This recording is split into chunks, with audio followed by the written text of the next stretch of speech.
sa Sinulog Festival sa Cebu. Viva Viva! Merong ka-look-alike si Santo Niño. Mukha talaga. Parang living na ninyo. Yung mga ibang tao na biglang na-shock na, uy, akala ko talaga, di battery ng dala mo, sir, bakit gumagalaw? Hep, hep, hep! Ang sobra-sobra daw paglilinis ng tenga. Pagising ko sa umaga, pagkaligo, every time na mararamdaman kong makate bago din matulog. May masamang epekto. Mother ko noon, yung kapatid niya, namatay sa ganong addiction.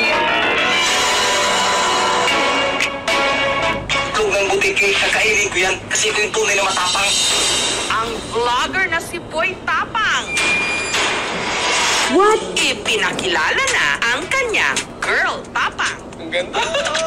Magandang dilag. Sobrang kilig ako noon. Parang nakalimutan ko na yung pangalan ng sarili ko. Nawala yung katapangan.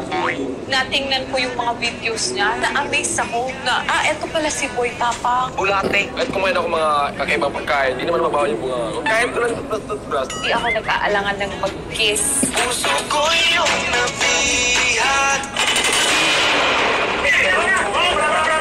Ang lalaking hinulog sa balon sa Cebu. Wala ko kabaw sa akong kaugalingon sa una ko nga maato ko sa dapit nga area nga. Maabtan pa na ako nga unsay kanang sitwasyon sa akong anak. Himalang nabuhay. Limang pokpok sa may ulo. Napanggap na ako na patay na ako. Itinapon ako sa may balon. Pero bakit ito nagawa sa kanya? Ang revelasyon, baka hindi nyo kayanin.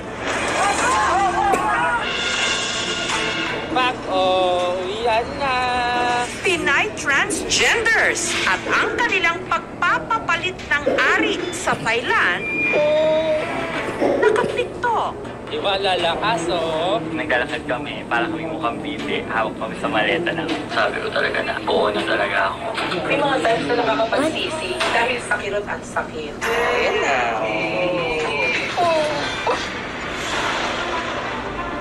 Susunod sa Pataraza sa Palawan, may bumulusok mula sa kalangitan. Kulay-pula, parang apoy, parang bulalakaw. Yumayanig ang lupa. Parang yun na yung Armageddon.